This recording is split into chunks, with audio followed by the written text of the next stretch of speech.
Welcome to Season 2, Episode 1 of the This Week's Acca podcast, sponsored by Skybet Acca Freeze. Tom, Jake, Jimmy, and later on Gab Sutton with you for this special.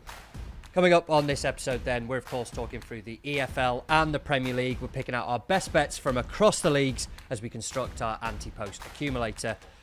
If you haven't already, please subscribe to the channel to ensure that you never miss an episode. And remember to keep it fun, never bet more you can afford. This podcast is 18 plus.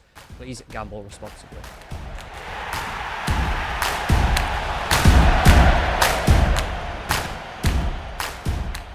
Would you like to do this kind of pretend we haven't seen each other for weeks sort of thing? You know, they do on some podcasts. We go, how you been? How's things been? Despite the fact we've been in the office together consistently every day, most weeks. Apart from Jimmy, who's been on holiday, it seems. Very tanned. Very tan. No, that's just my blood pressure. It's through the roof. Yeah.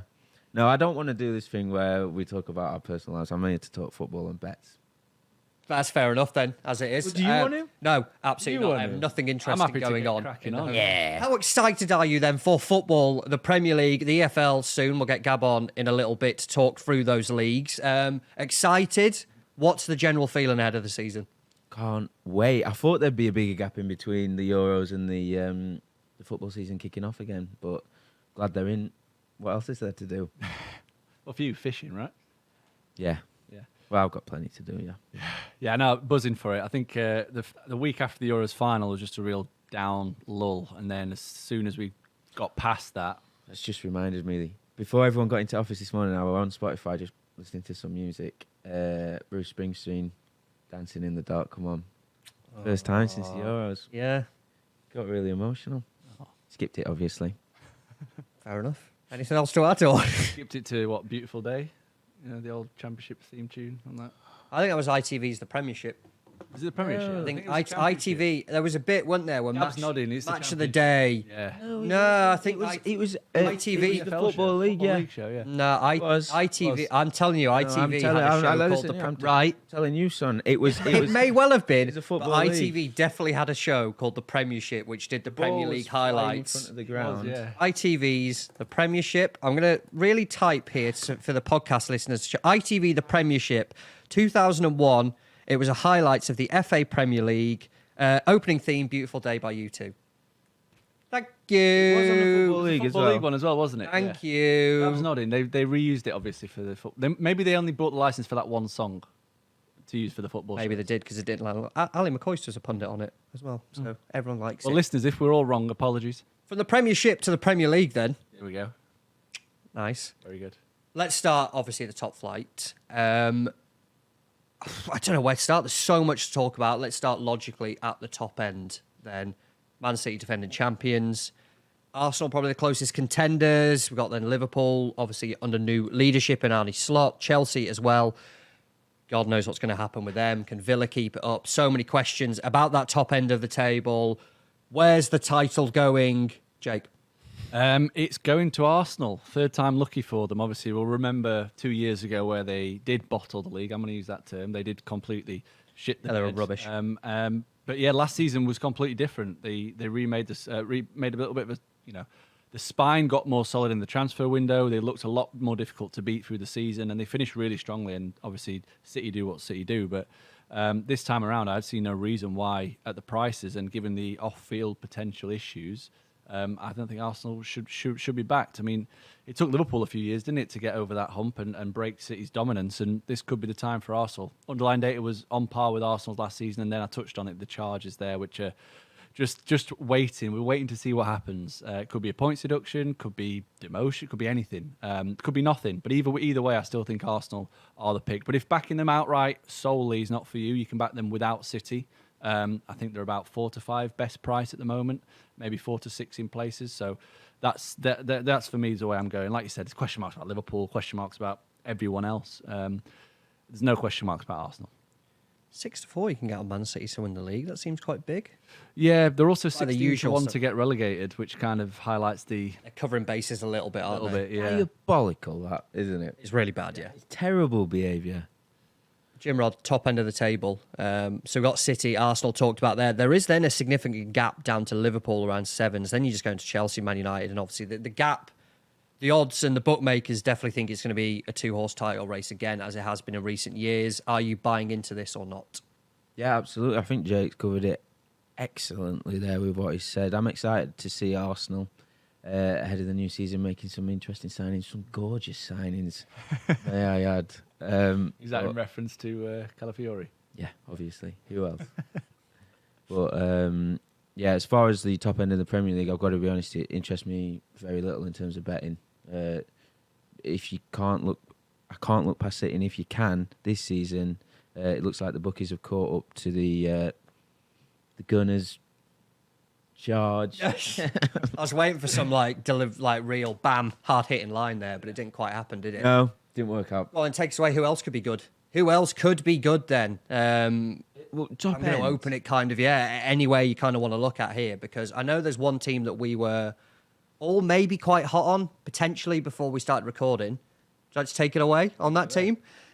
Irons. Everyone's hot on West Ham, aren't they? Yes. Add to a wonderful squad is a very talented manager. So what's not to like? Kudus, Bowen, maybe not Paqueta, but really exciting squad and a really sort of exciting manager. West Ham. You get 6-5 around 11 to 10 that West Ham finish in the top half of the Premier League. That price was there prior to... I mean, I'm not going to say these transfer rumours because there were always going to be the transfer rumours, but at the time of recording, they're about to sign Crescencio Somerville, who was the Championship's player of the season last year. Nicholas Fulkrug as well. Good Lord, am I excited to see him in the Premier League if they can pull that deal off.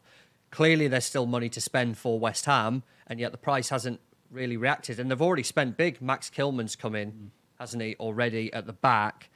And even before these signings, just to have someone like Julian Lopetegui is quite a good step, obviously moving on from David Moyes, because it is always that kind of post-stability era where they won a European Cup. Okay, it's I don't like the branded quotation marks European Cup. They won the third European competition, which the Premier League team should win every year, if we're being honest. But then they did float relegation a little bit as well and stuff like that. So to have Lopetegui there, top half, I think, is the general consensus. Maybe kick on to Europe again, because that's where they've kind of been used to being in recent years. Yeah, I agree. I think that when we're looking at this market, there's probably two places up for grabs, isn't there? If you've got City, Arsenal, Liverpool, Villa, Spurs, Chelsea, Newcastle United should all finish in the top 8. Then you're looking at two places. And West Ham finished 9th last year. They've upgraded in the managerial department. They're bringing in more players that's going to make them stronger. And then you look at the competition, like Brighton have got a new manager. There's question marks around them. Bournemouth, can they repeat what they did last year? I mean, they still finished only 12th. And Crystal Palace have lost Elise, which is a big blow, and potentially could be losing Mateta. So, the competition for that top half is actually not as strong as what perhaps the odds reflect. So, yeah, I'm all over that 6-5 for top half. Anyone else? I know you've touched upon it there, but I'm just intrigued by this middle ground kind of way that we're going about it. Brighton, particularly, are a team that really You've tough. got some question marks, haven't you? Yeah. How would you describe them? Mad. Just a mad team. They're good for... I mean, the issue is, right, we're recording this 1st of August still, so we're very early on. Watched a bit of their games in Japan, or I watched both their games in Japan. They look really good fun, Brighton. There seems to be kind of this... almost continuity, of course, of the way they were and kind of their really aggressive style and stuff like that. But it does leave them quite vulnerable. So there could be potential here of Brighton games being basketball-esque at times, really high scoring, great fun. I don't know if that means, that they're going to do much. I mean, one of my mates is a Brighton season ticket holder. I think he worked out a couple of years ago. It cost him about something stupid like 25 quid a goal that he saw or something across the year. Yeah, it was just... They weren't doing much, so there is going to be entertainment value. Whether that translates to points and obviously places in Europe again or what, I'm not too sure. Palace, really impressive under Glasner when he came in. Kind of everything significantly improved. If there is probably one from that mid-pack that is going to, I don't want to say challenge West Ham for the top half, because maybe it's the wrong phrase, but are we overlooking Palace a little bit, even with Elise going? If you were going to get rid of someone and the style that you're going for, wing backs, 2 players who are more number 10s rather than wingers, Elise is probably the one that you'd cash in on over, say, like Eze. They still look like they're in a really good spot. Yeah. I think Palace will have a good season. It'd be interesting to see how they reinvest that money from the Elise deal. It's just a question of price for me. Like the bookies are obviously onto them straight away. They're not as big as I would have. Short as evens in places. That's a Exactly. bit like, oof. What price would you want at them? Probably What, Bournemouth last year, 28s? not mind, quite that, but yeah, given that we touched on Brighton, Bournemouth being competitive again, you've got the likes of Brentford that are going to have a fully fit squad for the start of the season, and they finished in the top half the year before last. They'll be strong again. Yeah, I probably would have wanted them 6-4ish maybe, but I think at the back end of last season you might have got that, but they've cotton on to them. It's just a quick case of can Glasner keep that stability from last season going, and if it doesn't, or if another job comes available, he's a very good candidate for. I saw someone saying, what if Vincent Kompany goes to shit at Bayern, then they'll come straight in for Glasner and try and take him off Palace. If that kind of happens, what happens then? Do you get Roy Hodgson back? And then obviously results might dip off. So yeah, question marks about Palace at the moment, none about West Ham. I think they finish in the top half. Other end of the table, then we've talked title, we've talked kind of the teams that could do well. We will obviously speak more on the Premier League when we get closer because that's still a few weeks away. Yeah. At this moment in time, though, relegation-wise, who looks in trouble? Because it's a tricky old market to call this year in terms of the pricing. Is there anyone that jumps out to you that thinks, that's probably a bit of value in that area? Well, in terms of the pricing, Southampton. They was 6-4 at the beginning of the week, 7-5. So they are getting nibbled at. And out of the three promoter sides, that was just instantly the standout one. Ipswich 17-20 for context, and Leicester are 1-2 because don't they have some sort of points deduction looming over their heads? But that hasn't actually been actioned yet. So they obviously lost their manager from last year as well, and their best player. And it's not exactly a like for like replacement, is it, from Maresca going to Cooper, but Southampton, yes, the price is getting nibbled at, and to be honest, it's the style of play that worries me. Southampton en route to the Premier League conceded 63. Birmingham, who went down, conceded 65. For context, and you look at the last 5 seasons, only 2 of the 15 teams promoted have conceded more than 50 goals en route to the Premier League, and only one side conceded less in the Premier League than they did in the Championship. Can you guess who that is? One side, so the team, when they got promoted, in the conceded an amount, yep. But then they conceded less the following year in the Premier League. One team last 5 seasons. Last 5 seasons? Yeah, recent. Give you a clue. Late. Yes. United. Oh, I suppose, yeah, because Blades pushed like Europe, didn't they, nearly that first year? Oh, we were just a whisker away, son. Anyway, all them stats, it's just basically proving the fact that the gulf in the divisions is widening, and the bottom line is, if Southampton conceded 63 in the Champ, you'd expect they're going to concede more in the Prem. Just simple fact that they're coming up against better quality players. Now, the thing is with Martin, I don't know if I'm having him as a manager personally. He seems to fail upwards. No doubt he's a good coach, but he's a stubborn one. And he's not going to get, say, for example, he gets dicked to 8-1 at the Etihad. He's not going to say, right, I'm throwing the way we play out the window. We're going to go ultra defensive, do everything we can to stay up. I could see his stubbornness costing the Saints. Long term, great. They'll build for the future. Next, they've probably got a great 5-10 year plan. But this season, I'm surprised at the price they are. And I think Martin's tactics could cost them a real competitive campaign. Yeah, I agree. I had the same thoughts when I saw the prices initially. The team that's come up through the playoffs are the outsiders of the 3. I was just looking elsewhere. It's just such a tough market because after last season where the 3 promoted teams were just so bad and they went back where they went down with a whimper, it's like the main question I asked myself is, will any of the 3 promoted teams actually stay up? Which obviously would then you'd have a look and see who could potentially go, but I don't think any of them stay up personally. I think they all go down. If one was to stay up, I did have a little look at Wolves very briefly because their data was crap last season, but they've got some good players come back into the fold this season that have been out on loan. Obviously, we don't know if they're going to stay or not. And I just looked at their squad on paper and thought that's probably that old cliche. It's probably too good to go down. And famously, teams never go down Never when go their down with squad good looks squads. too good to go down. Yeah, exactly. But yeah, ultimately, I just kind of sat on the happy to sit out and just back Southampton because I do think that the three that have come up will go straight back down. I do like that Rodrigo Gomez at Wolves, by the way. Yeah, This yeah. transfer that just happened. Was anyone aware that they signed this? I think it happened like 2 days before the Euros, so everyone just didn't care what was going on in the Premier League. Gary Neal's talked him down a little bit, but he played against West Ham in the US and he scored twice off the bench. He looks really good already. Signing from Braga. Yes, Yeah. yes, he had a decent Braga season. were really good at last season. Anyone watched them in the Champions League, they were so much fun.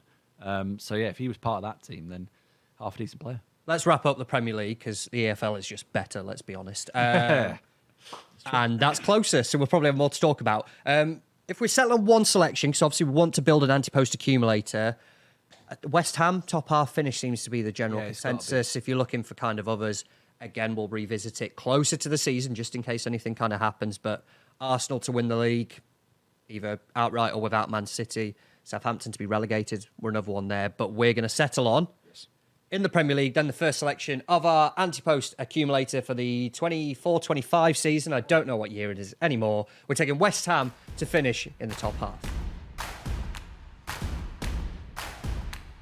Over to the EFL then, and we will, of course, start with the Sky Bet Championship, where Gab Sutton has joined us to go through the three divisions. Welcome along. Hello. Good intro.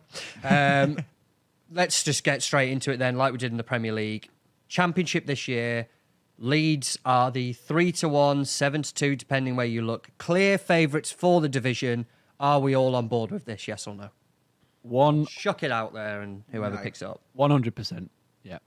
Ooh. Yeah, I think that last season was a really strange one in the sense that we're actually four teams that were miles better than everyone else. And obviously three of those has gone up. I think the three teams that have come down aren't near the level of those three that have gone up. And I think Leeds are at the same level. I think they could easily romp the league and win it by 10, 12 points, something like that, because they actually finished as the best team on underlying data last season, better than Leicester, better than Southampton, better than Ipswich. And if they continue that kind of level of process, then they're going to be very hard to beat. They've also strengthened, you could say. Jayden Bogle coming in is a great sign, I think, at right-hand side. Joe Rothwell, I like the look of him as well. And Brendan Aronson. Unlucky. Brendan Aronson coming back into the fold. And you also, there's rumours about Somerville leaving. Nanto, Ruta all could leave, but I would be surprised if Leeds didn't splash that cash or reinvest it in bringing more players in. So I think it's going to be a very, very difficult to see any other team finishing above them. And I will just say that the Championship title favourite pre-season has won the title in 4 of the last 5 campaigns. Mm-hmm. Who was the only one who didn't? Norwich, they finished 13th, I think. Wow. Oh, yeah, Norwich a couple of years ago were well favourites, weren't they? Yeah. They're just nowhere near it whatsoever. Gab, counterpoint, you said no.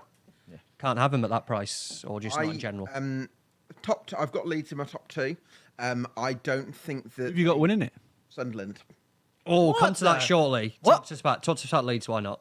Leeds, I can understand why they're the safe bet. I think Somerville leaving isn't ideal. I think Daniel Farker as an in-game manager last season could have been a little bit sharper on his substitutions. Not sure about playing probably two of the best midfielders, right back and centre back last season.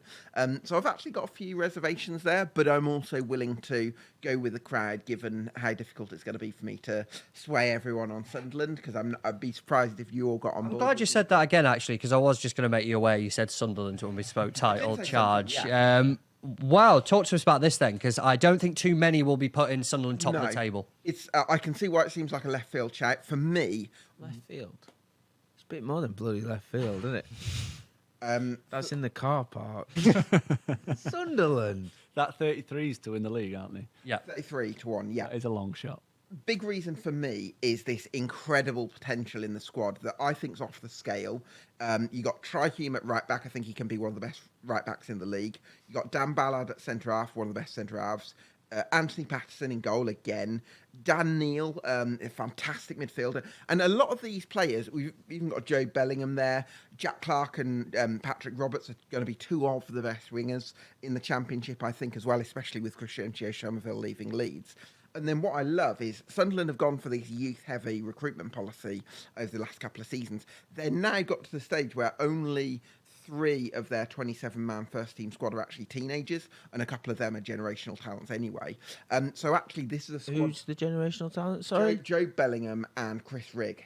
So Chris Rigg's a big shout. Chris Rigg is 17, but he got into the team at 15. This is someone that all the big clubs across Europe have been after him. I mean, I think he could shoot up ahead of schedule. Joe Bellingham's had a couple of years of senior football to develop as well. And actually, if you look at it, I think that this squad can develop really, really nicely, especially given that now a lot of these players are actually coming towards their peak years. So for me, if Sunderland get the right number 9 and Reggie Labrie can be a steady hand and help some of these young players, but they're coming into a decent age bracket now, and I think that they're just going to shoot up in their development. So for me, Sunderland are the runners, 33-1 for the title. I think it's all going to come together for the Black Caps. Any reservations on Labrie, though, in terms of... I mean, if you follow French top flight football, you'll know about him. But in terms of the Championship, it's an unknown quantity, isn't it, here, that we've got? Well, what I think Labrie is going to benefit from is having this core of experienced players. So they've got Luke O'Nien, who I think is going to be the most important person at the club because he's an absolute mentality monster, who I think is going to rub off on some of these other players. They've also brought in Alan Brown, which has shown that Sunderland have been willing to compromise their recruitment policy a little bit and bring in some more experienced players. They're linked with this lad called Alexandre Mendy, who scored 20-odd goals for Caen in Ligue 2. Ligue 1? I don't even know what... Ligue 2. Ligue 2. Sorry, thank you. Yeah, Ligue 2. I think that will be an amazing signing given how good he looks. So, I think that they've been willing to tweak their recruitment policy, and I think that balance is going to be just right. And I think that this squad is on a real upward curve, and I think the potential in that squad is absolutely off the scale. That is big. Nibbled in already. People are on board. People are on board, influenced yeah. The market, 25s, 22s in places now. Oh, sorry, yeah, that would on me. Sunderland. Like 18 points after hearing that on it. There you go. And obviously, I think having a quick look at it, when I was curious about Sunderland, he does like to use the width, particularly down that left side. Jack Clark stays. Best winger in the league. Suddenly he's very heavily involved in the attacks. Cases for Sunderland, cases for Leeds there as well.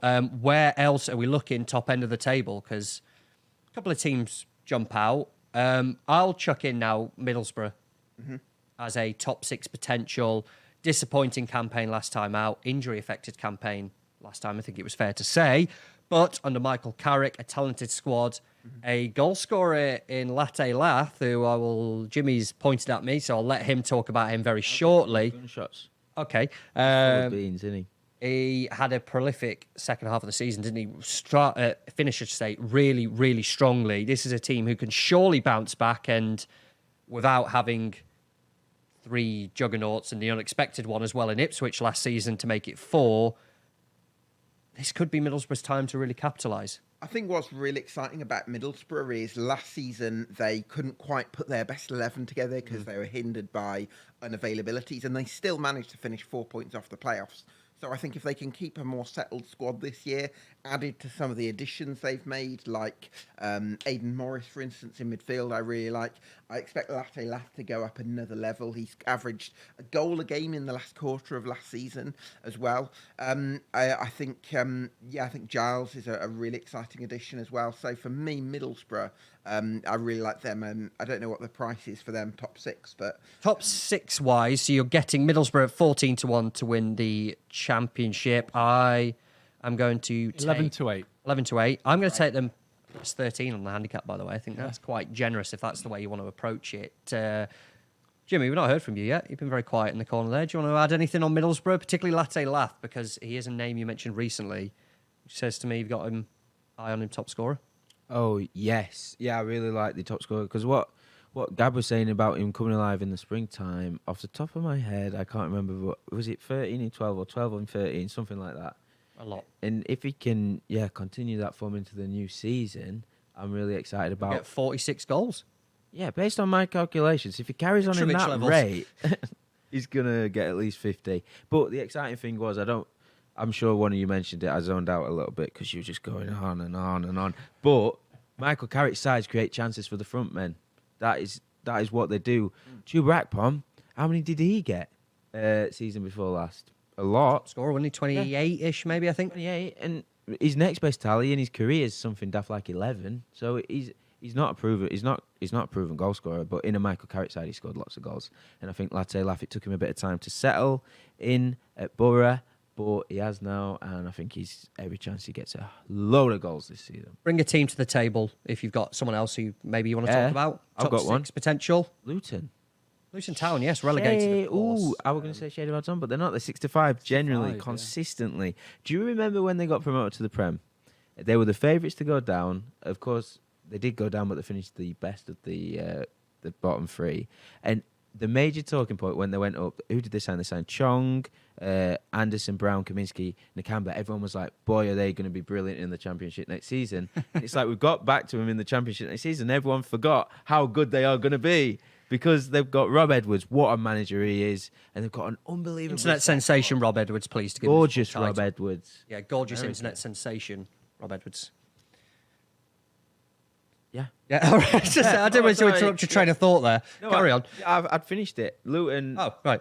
Luton top 6. Yeah, Luton top 6. I can't really understand the price because the whole narrative when they went up was, boy, they're going to be good in the Championship. They were good in the Premier League. Sorry. And yeah, I think they're going to be outstanding next season. I'm actually going to have a go on them to win the league at 10-1 because I feel like they're just not getting spoken about, a bit overlooked, and they've improved since they was last in the division. Luton? Yes. Yeah, No? they were my pick for top 6 at the prices. I thought they should be closer to Burnley's price. Burnley were 8 to 11ish. You look at Luton's squad; they've got not only good players, but they've got Championship experience. Whereas some of the Burnley players were bought in last year don't have this kind of. I'm much more experience. comfortable going with Luton for top 6 than Burnley. Why is that, Gab? Well, partly because of the odds, which is much more favourable in Luton's category. I think for me, Luton have 20-odd players that you're really comfortable and confident in at Championship level. So I think in terms of squad depth, they're in a great position. Burnley have a lot of players. They've got an enormous squad. But I'm a little bit apprehensive about Scott Parker. Yeah. I know he has won promotions from this level before with relegated But clubs. Gab, yeah, he's got a good record in the Championship. He's got very high there. That's what people will say on the internet. He's got a good record in the Championship. Why won't he do well at Burnley? I was going to finish that off with actually. He's got a way of just abruptly ending things that throws everyone off today. Yeah. There are caveats to his 2 previous promotions, right? I think At he's Fulham, he had an all-star cast. He had Mitrovic, who scored, was it 40-odd goals? or Harry something? Wilson they had Yeah. there as well. Yeah, I think for me, I think Burnley, I'm not sure they've got quite that level of individual quality that he's had in previous jobs. So I'm a little bit apprehensive about Burnley. I think Scott Parker might...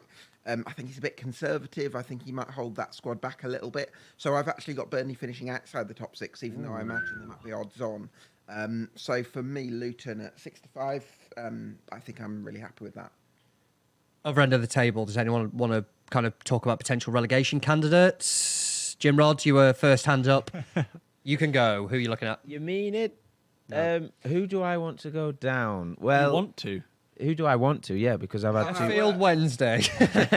no, well, I want them to go down now because I've had 2 points on them. Hull 9-1, you can generally get them. And for me, this season they're going to embark on reminds me a lot of Barnsley's after they went to the playoffs.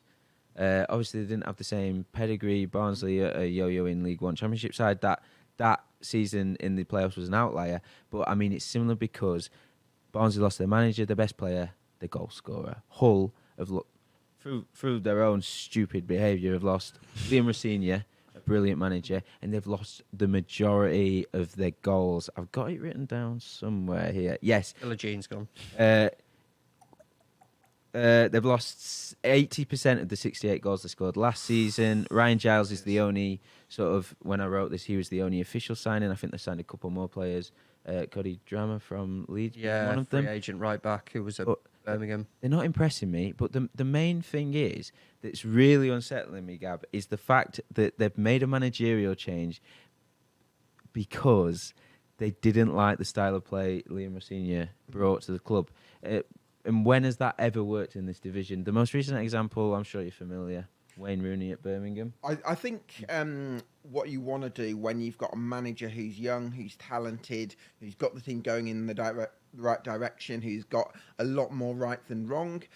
You want some continuity, especially if they're popular with the fans, they're popular with the players. You want that stability. You just missed out last season. Bearing in mind, by the way, for much of Liam Rosenior's tenure, other than Liam Delap in the first half of last season, he hasn't really had a centre forward. So yes, we can talk about some of the individual qualities he's had, and I agree with that. It's not like he hasn't been backed, but he's not had a proper centre forward to work with. So for me, the solution is give Liam Rosenior a proper centre forward, and I think he would have been building something special. But I think Tim Walter, the reviews from him on Germany are mixed. I'm not sure that is going to prove to be the right appointment. And then losing Jayden Philogene, who I think when fit is arguably up there with Somerville maybe, and the best player in the league. Oh, yeah. Quality player. Jacob Greaves they've lost as well. I think the key departures are going to be a big problem for Hull, and they've left it very late in terms of squad building. Yeah, so for me, thin. Yeah, They are very thin. so bottom half for me, Hull. Tufan as well. Connolly feels a bit cheeky and included him in that list. Delap on Suits the loan. argument, so we'll just go with it, yeah. Delap on loan and Carvalho on loan have also gone. Like, their squad has had the spine and all the razzle-dazzle ripped out of it. They've lost one of the best coaches in the division and replaced him with this Tim Walter. I don't know anything about him, but I do know he lost his last 2 posts in Germany. He was sacked, so surely he wasn't pulling up. I think the style, there will be a high-intensity attacking style that goes there, and with this current squad, it's a concern that teams could tear them apart at times. As much as if it goes right, you've got the attacking element and you score goals and it's great and you're winning games. The other side is if there's teams with better quality, which there will be, there are going to be moments where they just play through them like that, and that's easy when you've got your fullbacks bombing it forward and getting caught high up the pitch, whether it's Coyle, Drama, Giles, whoever they're going for. Then suddenly you're just facing an onslaught of an attack and you go, we've got nothing here to defend it. So that could be a big problem. Also, is Jean-Michel Seri going to have his head turned a little bit and think, after these key departures, do I really see my future at Hull City as well? And is that going to have a... I mean, they've got a month, right? There could still be, they could address this and get it. Yeah, it's not ideal. And then they finish 19th and the relegation bet's screwed, but they'll go, well, we're in trouble and, we sacked our manager, got someone in, and to an extent it's a success. But yeah, at the moment, at this current moment in time, they are the standout candidate of the relegation market. I think it's worth a pop at the price. Like everything Jim said there, made a very good case for it. And you're looking 9-1 is huge. Like they're being priced as a team that's going to across the board as well. I mean, 8-7s is the shortest that I'm seeing here, so you're still getting good value wherever you go on that one. Yeah. Quick shout for who you wanted to say. Mine was wasn't Hull. Hull. Cardiff at 9-2. They were one of the more fortunate teams in the entire league. If you look at the underlying data, they actually ranked as the second worst team based on expected goal difference per game, behind better than only Rotherham. So they were really fortunate to finish in the top half. And I think there's going to be some kind of regression, whether that leads to relegation or not remains to be seen. But just to highlight how bad they were, they actually lost the XG battle in 31 of the 46 matches. So if those would have gone to form, then they would have been in serious trouble. Yeah, I think the problem was... The transfer activity has been quite minimal, hasn't it? Yeah, I think they've actually got some good individual defenders, but the problem they had was they didn't really have players who could really occupy the opposition defence, and therefore a lot of pressure kept coming back at their defence, which is why they conceded a lot of goals, and the XG kind of supports that. So, yeah, I agree. I think Cardiff will drop, whether that's into a relegation battle, I'm not sure. But for me, my 3 to go down are Oxford United, Plymouth Argyle and Blackburn Rovers. I'm glad someone said Blackburn, actually, because I didn't want to chuck them in. Have we got some prices for those, please? 4-1 on Blackburn. Obviously, 11-8 is short as evens on Oxford. I mean, you could just Blackburn at 4 struggle to find a preview that doesn't have Oxford going down, and Plymouth Argyle as well, 9-4 across the board. But yeah, Blackburn at 4. Those at 4s. Well, let me expand on Blackburn then, Tom, because they've got a court case for the Venkies on the 20th of August that could dictate some of their transfer activity in the rest of their summer in the last 11 days of the window. And that's there's so many moving pieces there. And already, I know they have made a couple of signings in the last few days, but the squad is very low on depth. And they're if they have injuries, they're going to rely on a youth academy. And there's going to be players coming in that might not be ready for Championship football. So for me, Blackburn at 4-1 is a huge price. Quick call for you. You had one that you were talking about upstairs. Who was that? Derby? Derby, yes, potentially, I think. But then I think the only thing with Derby is that, the squad's iffy. Yeah. I like Paul Warne, and I would like them to do well. But it just feels like there's going to be 3 worse teams that might save them this year, and maybe there's the momentum of, we got promoted, and they weren't that impressive in League One by any stretch of the imagination compared to other teams. But Derby, 5-1. When we talk about the prices available, I mean, you've got 4s on Blackburn there, and if you say out the 2, probably more Blackburn. I mean, Hull's the one that we spoke about, Cardiff teams there. You've got Oxford and say it plays out as we expect, and it's Oxford, Plymouth, Argyle are the 2 at the bottom. You've only then got 1 space to try and get, and there's a number of teams who will be floating around kind of that area. Let's look at Derby then, Tom, because I think the concern that I have is if you throw it back to 2 years ago, the new owner had to undo a lot of damage that had been done by Mel Morris previously, and I don't think that the recruitment process was particularly scientific. I think they just went for obvious players that have played in the Championship. You'd consider them to be top-end League One players, and from a short-term perspective, that's why they got up within 2 years rather than 3 or 4.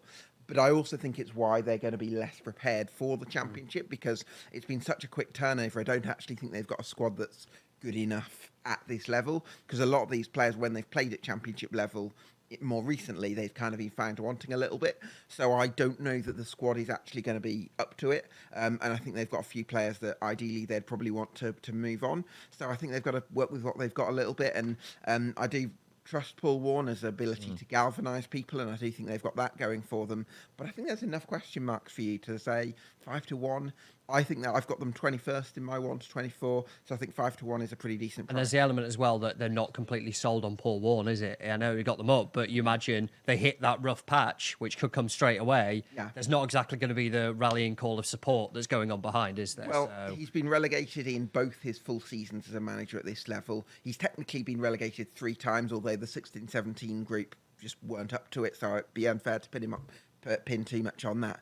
But he's been relegated from this level before. I don't think you can ignore that. So it's a bigger club, but I also think they've had to do a lot in a short space of time, Derby County, over the last couple of years. If we had to select one then, we've spoke so many there, and I think I want to lean back towards the top 6. Who would we like to kind of side with? Who of all the teams we've mentioned do we go, oh yeah, we can really all be confident that yes, they're going to be up there? The cliched there or thereabouts. Sunderland. Oh, okay. Well, Sunderland's my pick. I don't know whether I'm going to be able to convince you. I like the idea of Sunderland. It feels like is there the risk of it that. I mean, I'm happy to go with Leeds for the compromise because I do feel like they're probably the quote-unquote safer bet. Top 2. Yeah, for top 2. So I think that's top 2 finish for Leeds is 13-8.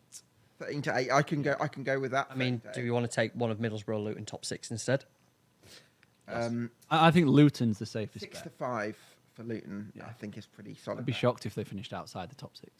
Should we go for 6-5?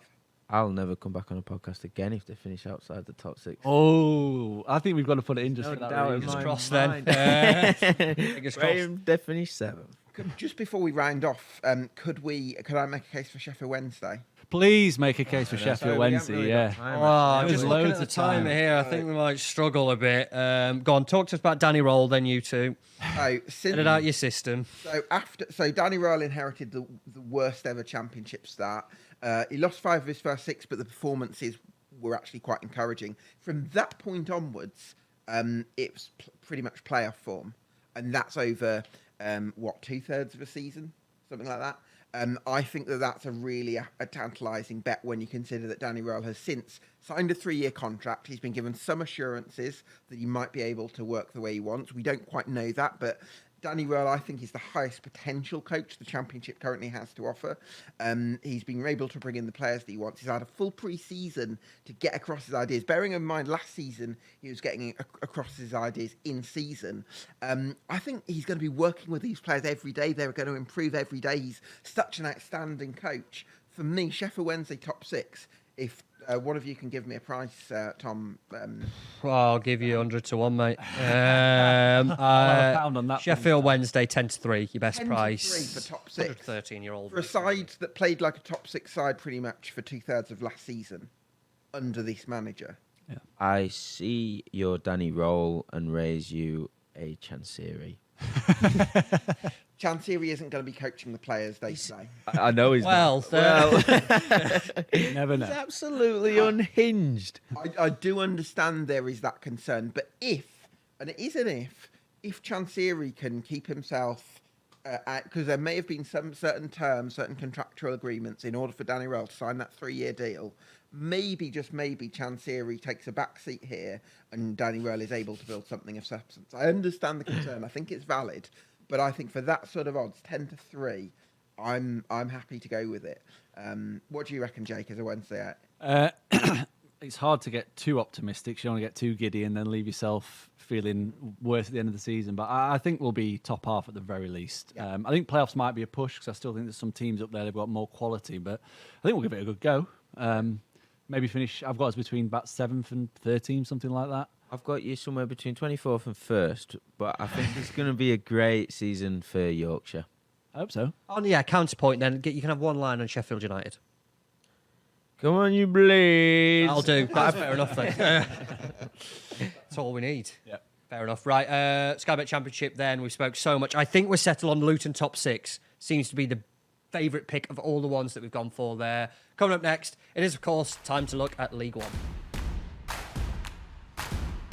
So we've talked about Premier League. We've talked about the Sky Bet Championship. It is, of course, time to look at League One. Jake's dropped off this one, so we've just got Jimmy and Gab to look through all things third tier. I think it's naturally the best place and the only place to start. And for me, arguably the biggest talking point in the entire EFL this season. If the world. If the world, at the moment, forget your Olympics, don't care. Birmingham City. Big spending Birmingham City are attacking this third division of English football aggressively. Heavy spending, big recruitment, very short price to win the league. I'd say, are they the team to beat? Of course they are. Is it a case of not them just winning the league, but by how much they win the league, Gab? Because this is an all-star cast almost, isn't it, at this level that they're building? Yes and no. I think it's probably a bit early to go quite that far because I think while it looks amazing on paper and some of the pre-season performances maybe back that up, I don't think we've quite seen enough. The league season hasn't started yet, and Blues could lose a couple of games, and all of a sudden it's a different conversation. So I think let's see how things go. I think let's take it one step at a time. But listen, no secret that Blues have made some incredibly exciting additions. I think Mark Lennon's probably my favourite one. He was outstanding for Northampton Town last season. I actually think there's a few top half Championship players remaining from even last season's squad as well. Who out of interest, sorry? Who out of interest?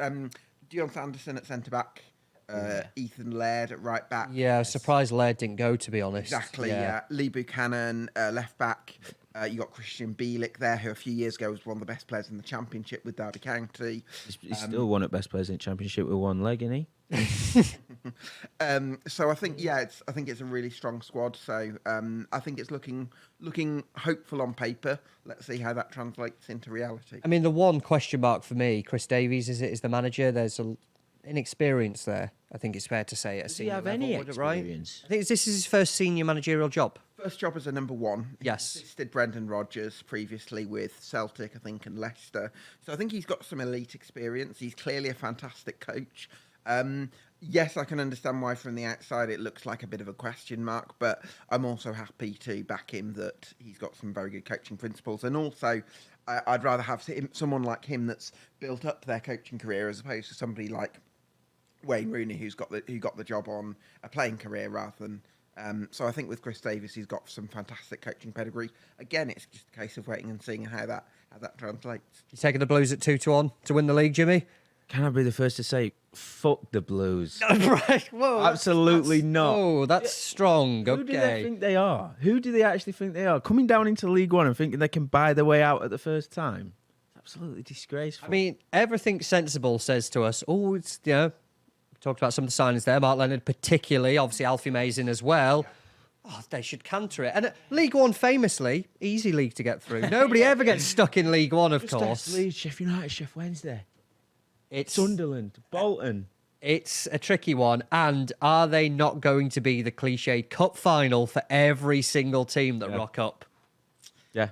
Yes, they absolutely are. And the League One's full of a lot of big, horrible, streetwise, nasty teams who are going to say, you know what, we'll just sit back. You and your $1 billion Blues boys try and break us down. And I don't think they'll be able to. Not with a rookie manager. I don't care if he has had a few seasons with Brendan Rodgers.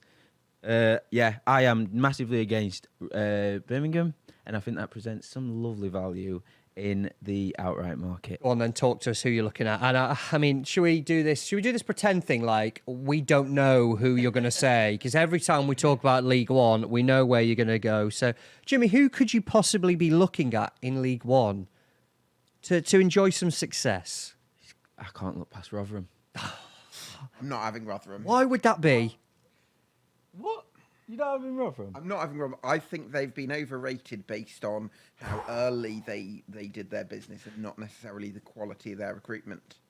So, you know, this time in May when people are looking at who's making signings and people get excited about how many signings Rotherham are making and think they're going to be good. But they've signed players like Sean McWilliams from Northampton. Sean McWilliams wasn't even in Northampton's best 3 players last season.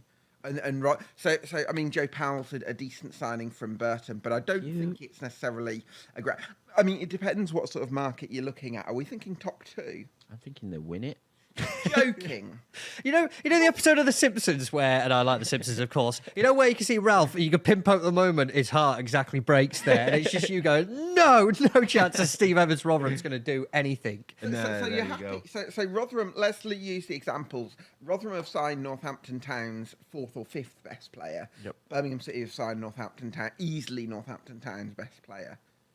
So, you know, Blues have been making signings. Is it a contrast in styles in a way, though? And also, you're obviously not going to have Birmingham. But I think as Birmingham City style, and I'm talking as a pundit here rather than as a fan, I think that style translates better to a position of dominance and trying to win a league, as opposed to maybe Steve Evans' style, which is very direct and can be a little bit conservative at times. Yeah, sorry, Gab. Talk to us, though. Why do you like him? No, On the counterpoint, Jimmy. I've made a mistake because I thought we were picking out who we're going to think's win the leagues, not who signed Northampton's best player from last season. I'm just joshing. I think they'll win the league because they've got Big Steve Evans, the master at promotions. And sorry, when I say I think they'll win the league, I think they're the best price to win the league. Okay. You're absolutely spot on with what you're saying about Birmingham. They've got all that financial clout. They're really giving it a good fist of an immediate escape. But in terms of the betting, I can't look past Steve Evans. But Jimmy, I think if we're looking at the title winners, I think it's better to go with the safer bets that might be less sort of quote unquote value because there's less room for error. Whereas if you're going for a top 6 bet, I think there's more value in going for. I was going to say actually, there's 6 possible positions where they could get to, and you could be. I was going to say I was about to flip this question then. Top 6, even money, your best price on Rotherham. Would you take Rotherham at that price for top 6? I think there's probably a compromise that we think that. So I wouldn't, but I could go along. I could go along with that more than Rotherham to win the league, which I just don't think is likely. Talk to us about the top 6 potential then, Jimmy. I cannot believe the price for the top 6. I start off with Evans, 1,000 games managed, roughly. More than 500 wins, roughly. And I've got that from a tweet on Twitter, so you know it's true. It's going to be factually correct. 9 promotions in 30 years in management. A tweet on Instagram. You do see tweet screenshot. Instagram typically get all the tweets about 3 weeks after Twitter, which I do like. Yeah, on Facebook gets them 6 months after. And then my bird shows me, and I'm like, sort of like 2 years ago on Twitter. God, get Twitter, you loser. But I think with the question mark I would have over Rotherham is they had they only had a few more points than they had in 16-17, which was the lowest post-war points tally in the Championship. I think they got sort of early 20s in the points tally, or mid 27 points maybe, something like that. It was really low. They were losing every week last season in the Championship, and they were down pretty much by Christmas. Yeah. And so to think that just because they've brought in Steve Evans it's going to lift them a little bit, but to say that all of a sudden they're going to be a top 6 side after winning 5 games last season. No, that is a brilliant point, and psychologically that's going to have a massive impact on Rotherham. Luckily, Steve Evans has come in. and they've had a massive turnover of squad. I'm not talking like 2 or 3. I'm talking about 15 in, 15 out. I've just made them numbers up, but based on Twitter, that is. But crucially, Gab, it's an excellent point. And you know what they've done with Steve Evans coming back in? They tried to keep up with the times. Liam Richardson was appointed as a head coach. They reshuffled behind the scenes, employed a sporting director, blah, blah, blah, blah. Liam Richardson took care of the team. Somebody else took care of the transfers. Steve Evans has come back. They said, fuck that. We're going back to what we do. Steve, do whatever you want. And he's been given complete freedom to mould this squad into whatever he wants. He's got a top 6 budget, which he rarely has as a manager. And I am scared for the rest of the division as what this man can do with a top 6 budget and complete control of a squad. You look at that squad and the players he built, and you say they're building it in his model. Yep.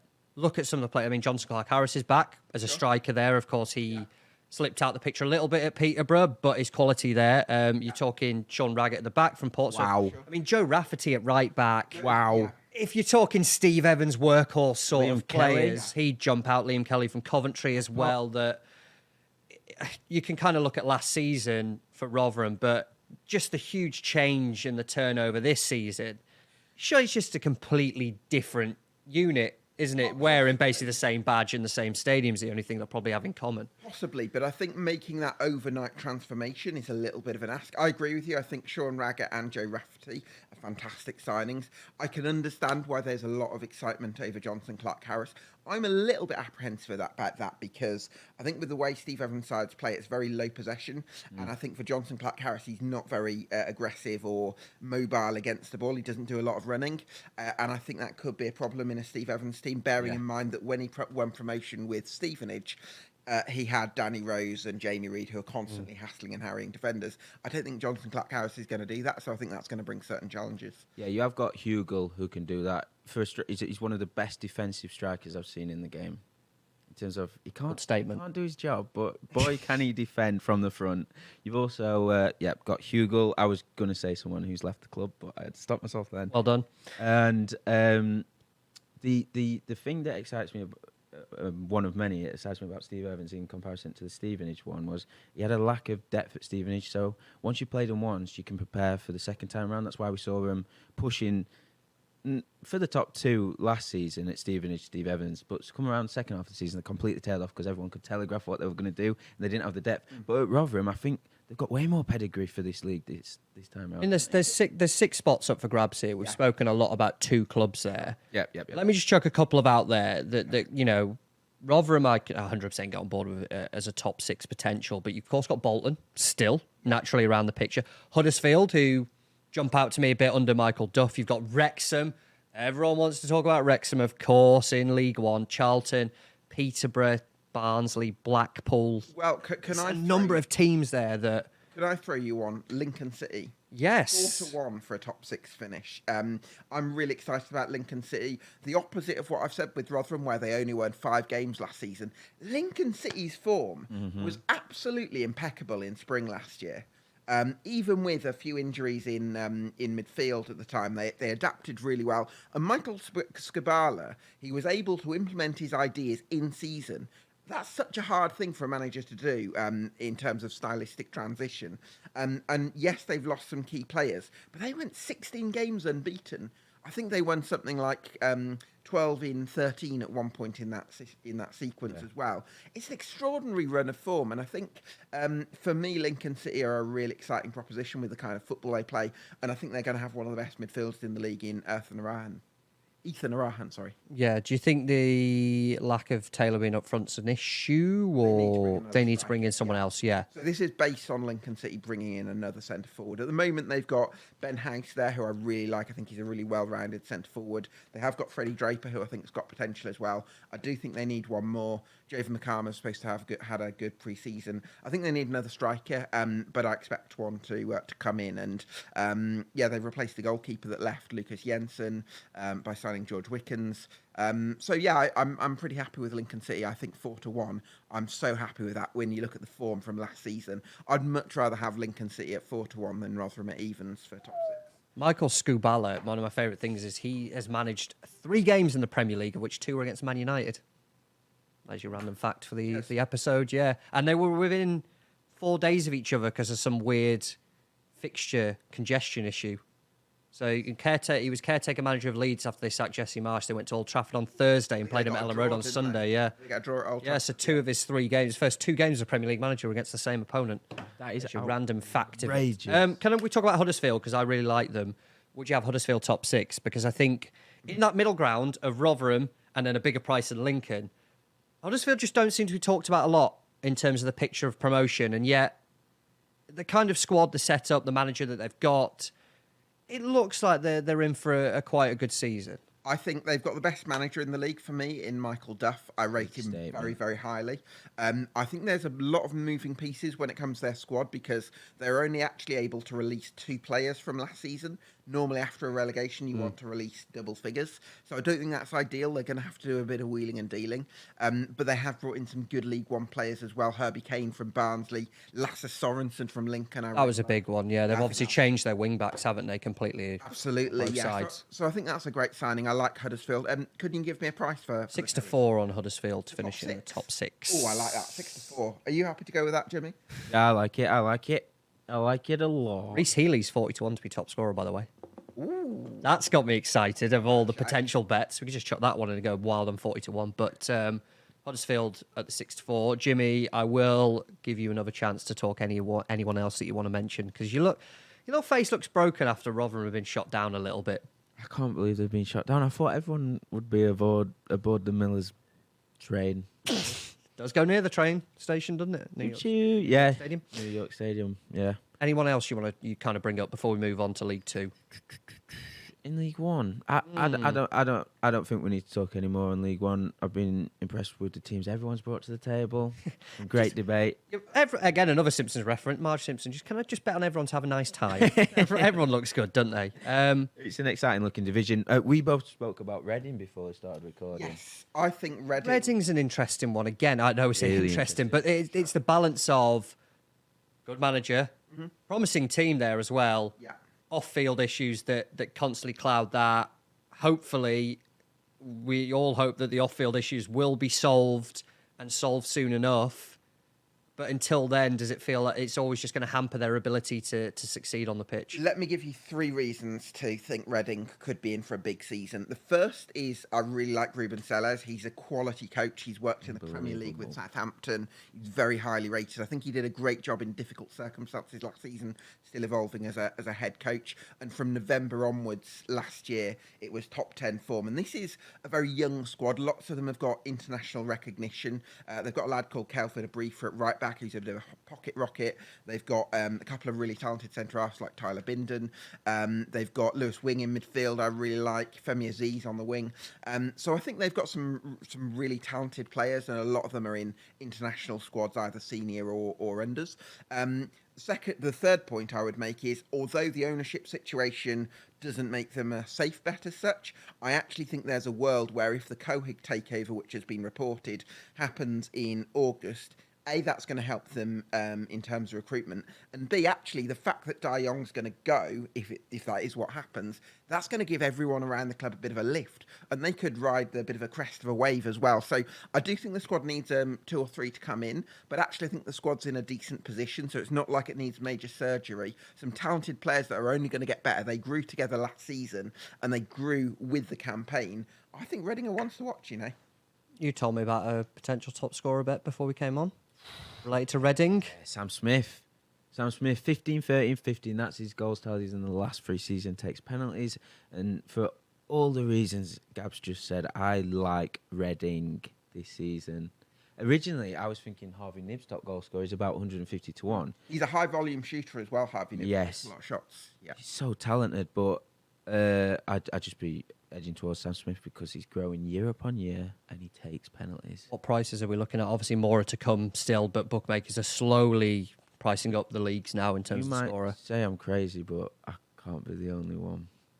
Trying to think of some more Sam Smith. I don't really follow Sam Smith's music closely, but I'm guessing that's a song. I'm aware that they are a You're a singer. major Sam Smith fan. What price are we looking at, Jim Rod? 25 across 25 is the board. okay. 365, Bet Victor and William Hill, I think, all gone the same. Yeah. Waiting for more to come up as well. We need to pick one.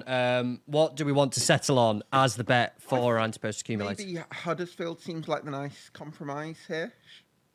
guess, yeah. If you want to have Go a on. losing What bet. do you think?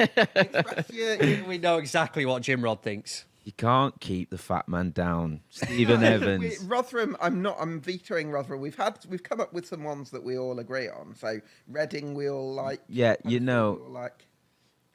I cannot believe Lincoln's price 4-1. 4-1. 4-1 I like Yeah. Lincoln, yeah. Yeah, Feel safer going for Huddersfield. Do we think? Huddersfield is the safer option, but Lincoln's probably got more value. So if we're going for an Acca, maybe Huddersfield is probably the... sensible. You yeah. play it safe on Huddersfield. I'll Huddersfield. tell you what, Jimmy, just remember this because next week when they go to Peterborough, Peterborough got Huddersfield, Rotherham go to Exeter. Bring it Yes. up on next week's episode when we talk, and then maybe we can include Rotherham in the first Acca of the weekend. You Is that a mean nice it? compromise, yeah? So then that's a few picks, I think it's fair to say, and it looks like we're most settled on Huddersfield to finish in the top 6. That's our look at League One. Coming up next, of course, it is League Two. On to League Two then. Jimmy, Gab still here, of course, to talk through this one, of which Chesterfield, newly promoted Chesterfield, are the favourites to win the league. Does that probably show maybe how open it is this year without Wrexham, Stockport and kind of teams like that being involved? I personally wouldn't have Chesterfield as favourites. I can see why they're favourites because they were very impressive in the National League last season. They've got a manager with high league pedigree in Paul Cook, and they've already got a very good squad, which they've added to with Che Dunkley, with Gordon at left back, with Paddy Madden as well, who won that with Stockport. So I can see why Chesterfield are fancied. For me, MK Dons would be my favourites. Paddy Madden and Will Grigg as a partnership. It's like me on FIFA 16 and on career mode, just going, 2 strikers, I'll have them too. Mentioned MK Dons, and we can obviously come back to them, but Jim Rod, how are you looking at the top end of League Two? Chesterfield, yes or no? No. No. Echo what Gab said completely, but I just don't... How dare they get promoted and then be the market leaders to go up against? They were rubbish at the end of last year, weren't they? They should have got like 200 points and they just stopped playing. Here's my question mark about Chesterfield. Defensively last season, I think they were sort of 6 out of 10 in the National League, maybe 7 out of 10, but they weren't necessarily hugely convincing. And I worry that Notts County, you'd have probably said similar. Notts County were arguably better defensively in the National League, but they struggled with the step up because they didn't have League Two level defenders. Now Chesterfield have resolved that a little bit by bringing in Che Dunkley, who's played under Cook at Wigan, certainly in League One, I think. But I'm a little bit apprehensive about Chesterfield defensively, and that's why I wouldn't necessarily rush to put them in a top 3. I think they'll get playoffs. I don't think they get top 3. MK Dons, you mentioned there then. This seems to be quite a popular consensus among a lot of people that they're expected to do well. Let's talk MK Dons then. For me, title winners. I think I know your 1-24 predictions. Yeah.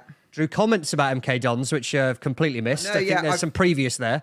I've never got MK Dons wrong winning the title before. Brilliant news then. What have we got to worry about? What have we got to worry Absolutely, yeah. about? And I think what's really interesting is MK Dons had pretty much top 3 form since Mike Williamson took charge after taking over from Gateshead in October, replacing Graham Alexander.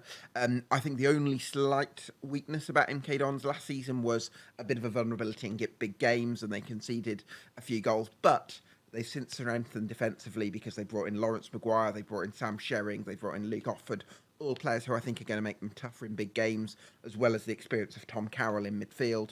I really like the Liam Kelly signing as well. So I think they're going to be stronger in big games, and I think they're going to get over the line. Concern about goals potentially. Max Dean departing, I think. Yeah. Is it Matthew Dennis has been Yeah, the so one that's they've kind got- of stepped up a little bit Sure, in so they've pre-season? got Matthew Dennis there, who's going to be very quick. Ellis Harrison, who's more of a physical type, and they've also added Callum Hendry from Salford.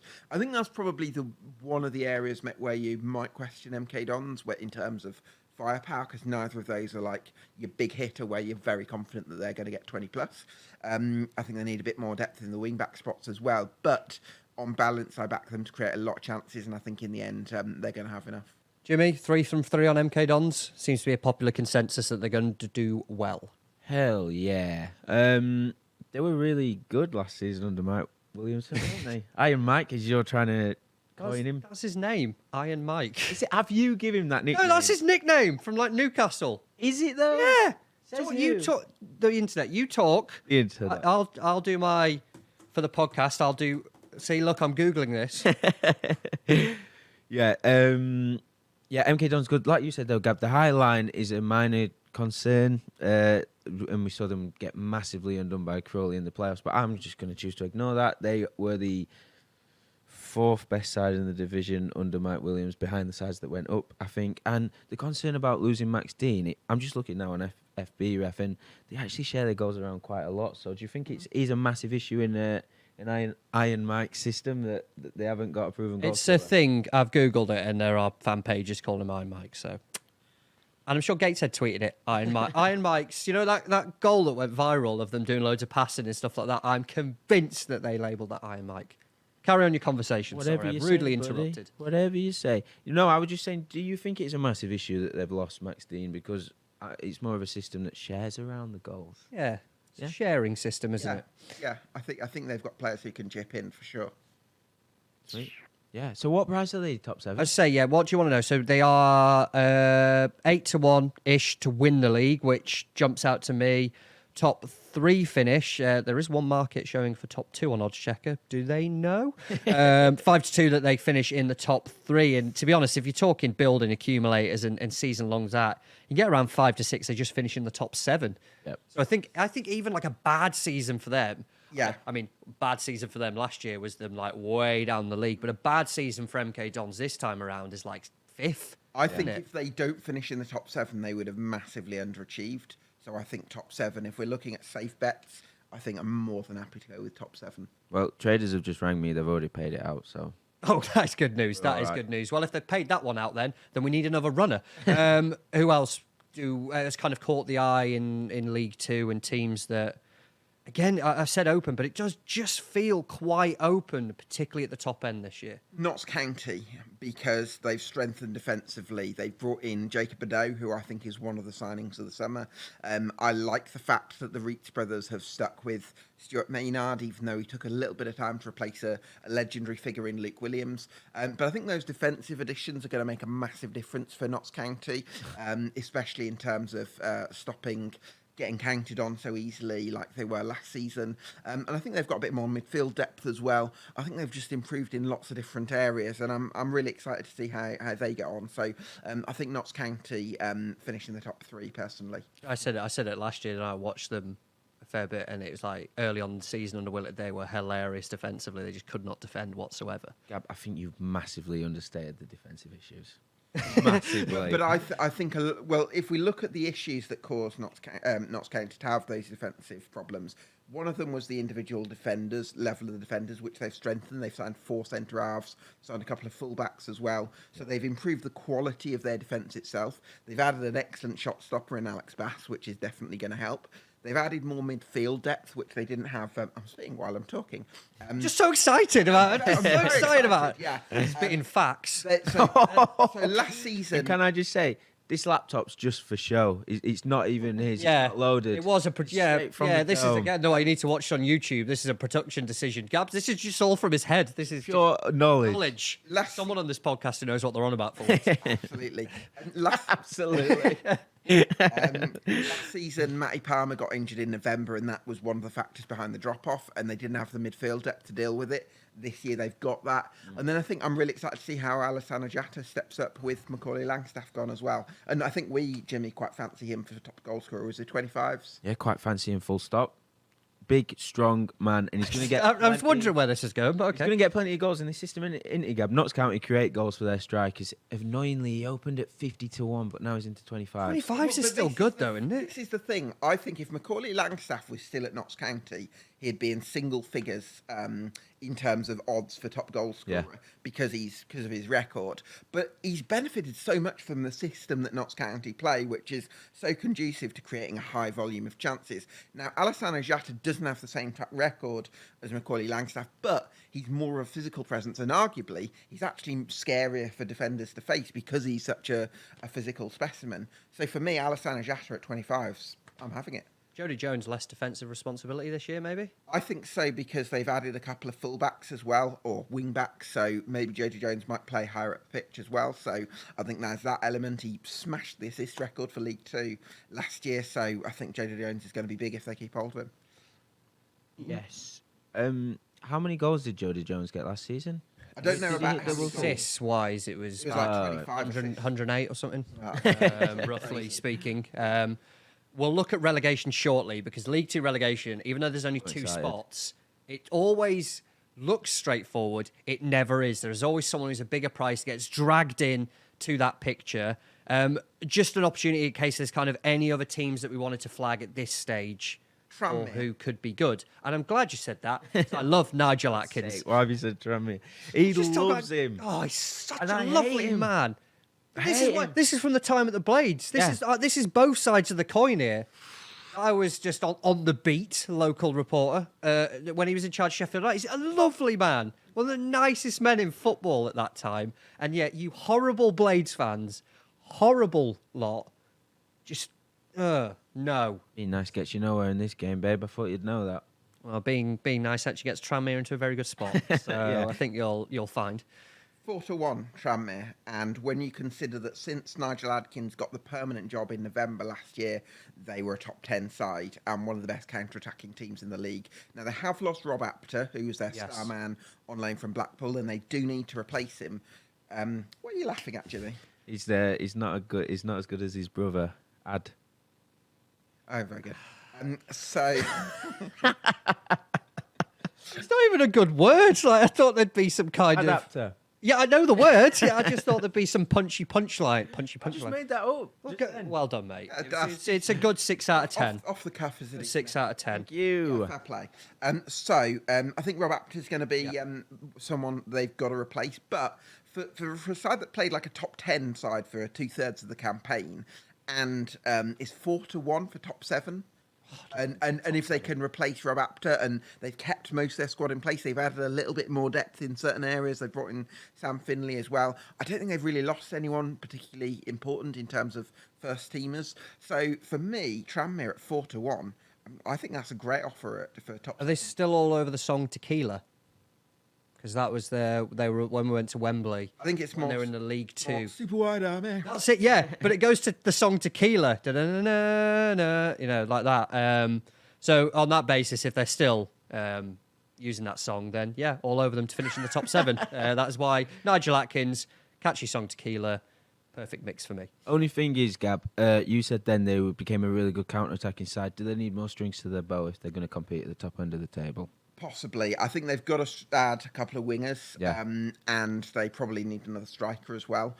So I'm kind of gambling a little bit on those additions coming in. I don't think they need much more, though. And I No? think they've got a solid base of consistent 7 out of 10s. Cameron Norman at right back's another good addition who I think is going to strengthen them. So, yeah, I like the look of Tranmere. I think 4-1 for top 7 is a pretty good runner. Yeah. Other end of the table. Or now, Yeah, now can then. I, Other end of the table. can I make a case for Harrogate Town? Yeah. Harrogate Town, that I'm not expecting them to bring in any more signing. I think they think that their squad's done. I think that's a massive risk because they've lost Rod McDonald, who was their key centre half last year, their aerial dominator. They've not got another centre half like that. They've midfield. I don't see a midfield general that I would trust to sort of stamp their mark on games. And at the top of the pitch, I think they've got Josh March, who scored something like 1 in 25 appearances, and he's just not a goal scorer. And Jack Muldoon isn't really an out-and-out centre forward. Neither is Sam Follering. So for me, that's 3 areas right in the spine of the team that's questionable. Now, I think they're okay in the fullback areas and out wide, but my sort of theory is if you've not got your centre halves that's winning headers, if you've not got a midfield that's putting a stamp on games, and if you've not got a centre forward that's putting the ball in the back of the net and being a good spearhead, actually the strength in other areas kind of becomes a bit redundant. So for me, Harrogate Town, I forget what price we had. 4-1 4-1, currently yeah. at the time of recording. I think Harrogate Town, 4-1. Yeah, I am absolutely all over that. So you're saying can't score goals, can't defend, basically. And haven't got enough strength in midfield, personally. Apart from those small issues. They are in deep shit then. 4-1 as well. All right, I don't think I've had anything else. Yeah. No, I ain't got. I had nothing else to add on to add. Harrogate that hasn't been covered there, apart from it's got one of the best Wetherspoons in the country because it's very, very posh in there. Oh, you want to go to Betty's? It's brilliant. Oh, we're different calibre of people there. That I'm going to the Spoons, you're off to Betty's. Harrogate Area. Spoons. Why is it so good? It's grand is the word I can use. Obviously, you know what Harrogate's like. It's quite nice, and they use old buildings, don't they? That they've got this. It's like tiered stairs when you walk in. Like it's like a grand hall, you know, for like an old dance or something like that. I don't know what it used to be. I think it's. but it's lovely. Their last dance in the EFL. Oh yes, There he is. superb. One else potentially jumps out because the one for me, if you want a big prize, Cheltenham to go down. There just seems to be a lot of issues there. They've carried over from the League One era, of course, and that just awful start and nearly all looked at one point like they might get out of trouble, but it's not particularly been the building into something as much as they've kind of tried to modernise in theory, right? It's not quite added up. So the problem I feel Cheltenham have is they've appointed a director of football in Gary Johnson, who was their manager previously. But the way Gary Johnson operates, and to an extent Michael Flynn, their manager, is they like recruiting players they've worked with before rather than undergoing a more scientific process. And I think that's got limitations in the modern era because you're massively restricting the pool of players that you're shopping from, and then the chances of getting the right signings are actually decreased a little bit as well. So I think 7 of the 14 signings Cheltenham have made so far have either played under Gary Johnson before or they've played under Michael Flynn before, and I don't know that that's the right way to go about it. I do like one or two of the signings. Arkle Jude Boyd from QPR I think is a really exciting pickup. I personally don't have Cheltenham going down, but I've got them about 20th. And I suppose if you're looking for a real bit of value, did you say they're 12-1 for? They are 14s, yeah, 12s, depending where you go. I think that is. I wouldn't necessarily say they'll go down, but I don't think they'll be too far above the relegation zone. So if you want to take So a price, we'll get a run for our money, is what you're saying. I think so. Yeah. Right. Jimmy, anyone else before we move on and kind of wrap up that you wanted to chuck out that we haven't spoke about already? Well, I just want to ask you about Bradford because you watched them against Guiseley. Rubbish. They was rubbish. That was one pre-season friendly, but they were rubbish. I don't know what the signings like, but they had 2 trialists on who were both right centre-backs, so it's clearly a bit of a weak area. I just don't know what they're going to do, Bradford. Bottom half for me, Bradford City. Like, very uneventful. Because that is interesting because... I can't see them going down. No? If that's what we're talking about. I just like, there's... And under Alexander, you've just got like... They play such a direct style of that will just get you enough results. It's irrelevant to kind of in that picture, and there's enough quality there as well. Would not. I know it's because they're at 28s. Is this why your eyes been caught, Jimmy? Yeah. You said they were a bit crap against Guiseley. I don't know if things are going a bit stagnant. Yeah, I think you've got to take a bit of like it's age. 2-11s. It's early pre-season still. It's kind of like you could have a bit of an off day, and Yeah, Guiseley were really good. I think I can see why you'd raise it at 28 because I think the age profile of the squad's a bit of a concern. I think they've got 10 players who are in their 30s, another 8 who are sort of in their late 20s. So if you're looking at, I think they've got 3 players who are probably going to be better than they were last season and about 18 who are going to be either at the same level or possibly decline a little bit. So I don't think they're going to finish in the top 10 like they did last year. I think they are going to decline and possibly finish in the bottom half. And I think there's that danger that their key players like Brad Halliday, like Poynton, like Andy Cook, Sarcevic, I think they're going to have to carry the team a little bit because I think some of those veterans are going to drop off a level. So the age profile of the squad's a little bit of a worry for me. I'll take uneventful 11th. 15th for me. Oh, 24 for me. 24, fair enough then. A nice variety there. Let's wrap up our talk on League Two. A number of selections there, but I think we're saying MK Dons top 7? I think that's a very safe bet. In terms of building an Acca, that seems to be the one that jumps out, doesn't it? Hell yeah. MK Dons to finish in the top 7 is our strongest fancy from the 4th team. So we've got everyone back in because we've spoken about so many bets, so many teams, so many selections that I think we need to actually build our anti-post accumulator. I'm going to say the 4 that we said at the end of each section, and then we're going to agree or disagree. We're going to agree because we want to get out of here on what we got. So the 4 then that we could build for our anti-post accumulator for the 24-25 season. We could have West Ham to finish in the top half of the Premier League. We can take Luton to finish in the top 6 of the Championship. We can have Huddersfield to finish in the top 6 of League One. and MK Dons to finish in the top 7 of League 2. Your best price at the moment, you're around 20-1. Sure, we can ask the nice folks at Sky Bet to enhance that as well. Do we like the look and the sound of that?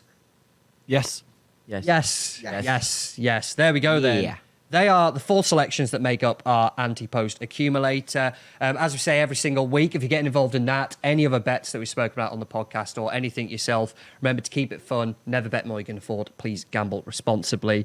Make sure you get in touch with us on social media as well. Search Sporting Life Football. You'll be able to find us that way. Or in the comments of the YouTube video if you're watching us on that. And head over to sportinglife.com/football. You'll be able to find the article and hopefully an enhanced link to back our 4 picks there. And if you haven't already, follow and rate us on iTunes, Spotify, or your chosen podcast provider. We will be back, I think, for opening weekend next week.